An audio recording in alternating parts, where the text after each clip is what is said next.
ये उनके अंदर का बैठा हुआ केजरीवाल बोल रहा है, नहीं समझे। केजरीवाल भी बोलता था कि जब तक पृथ्वी ग्रह और दिल्ली रहेगा इस सल्तनत पर आपका ही सत्ता और शासन होगा। क्या हाल हुआ आप लोग देखें। ये भी घबराएं मत, आजकल तो चोटी बढ़ैले हैं, अगिल का खेत में का बढ़ाएंगे भगवान हैं।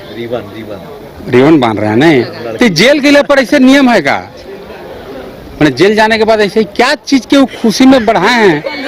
ये व्यवस्था का प्रश्न है, हमको लगता है विधानसभा में हम पूछ देंगे पूछ देंगे जी। व्यवस्था के तहत बोल रहे हैं अध्यक्ष महोदय, ये जेल से जब से निकले हैं तब ले बार नहीं बनवा रहे हैं और बार बढ़ा के चोटी बना लिए। इस पर उनका क्या कहना है, क्यों क्या मॉडल दिखा देना चाहते हैं। व्यक्तिगत नहीं बोलना चाहिए, मैंने जेल जाने के बाद थोड़ा पहले ही से करना चाहिए था। देखिए ये सरकार में लूट खसोट मचा हुआ है। आप जानते हैं कितना मंत्री रात के घरे नहीं जान रहे हैं कि छोटका भाई मरेगा। ये हला कि मंत्री हैं और वो में छोटके भाई के दे दिया कि भाई फलना फलना पार्ट तुम बेचो, कोई भागना के हैंड ओवर कर दिया, पावर डिसेंट्रलाइज कर दिया। मुख्यमंत्री के परिवार में किसी के जी में बालू है, किसी के जी में पत्थर है। आपको मालूम है मुख्यमंत्री चाह के भी बहुत चीज नहीं कर पा रहे हैं।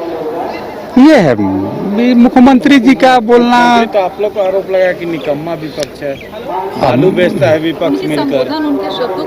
तो फिर आप मुख्यमंत्री से एक प्रश्न पूछिएगा कि सत्येंद्र तिवारी ने कहा कि 5 वर्षों तक जेएसएमडीसी बालू का टेंडर फाइनल क्यों नहीं किया, क्या उसमें मुख्यमंत्री की संलिप्तता नहीं है। 5 वर्षों तक अगर जेएसएमडीसी 19 से 24 तक टेंडर फाइनल नहीं करता है बालू का, इसका मतलब आप अवैध उत्खनन को बढ़ावा देते हैं। जब आपने कोई आउटलेट नहीं बनाया, इसका मतलब क्या है, हमला होगा, अटैक होगा गोडाउन पर। और जानबूझ करके 5 साल तक जेएसएमडीसी टेंडर फाइनल नहीं किया, क्योंकि उसको मुख्यमंत्री का निर्देश था कि 5 वर्षों तक तुमको टेंडर फाइनल नहीं करना है। अगर ऐसा नहीं है तो मुख्यमंत्री जेएसएमडीसी के पदाधिकारी पर क्या कार्रवाई किए। 5 साल तक टेंडर नहीं हुआ, ये आप लोगों को पता है कि नहीं। 19 में टेंडर किया, 2 साल के बाद कहा कि कागज पत्र जांच किए, नहीं कर पाए, थक गए, छोड़ दिए। फिर 21 में टेंडर किया, 2 साल तक नियम बदलते रहा, टेंडर फाइनल नहीं किया, स्वाहा हो गया।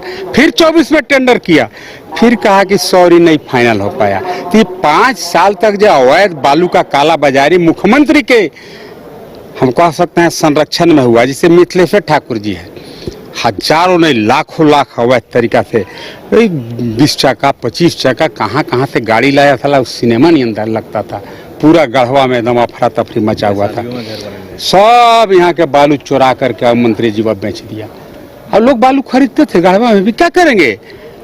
कहीं जब बालू घाट लीगल नहीं है, जब लीगल घाट नहीं होगा तो लोग इलीगल की ओर बढ़ेंगे। वही कराए मुख्यमंत्री जी।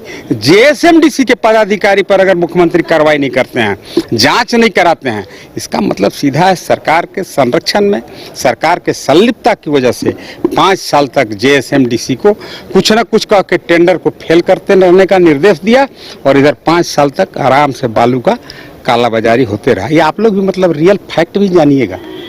ये अखबार न्यूज चैनल तो अलग है, लेकिन ये पता जरूर रखिएगा कि 5 साल टेंडर नहीं फाइनल होना, आप समझ रहे हैं कितना बड़ा अपराध है कि नहीं अपराध। गोगो दीदी, आपका नाम है हम रख दिए गोगो दीदी आज।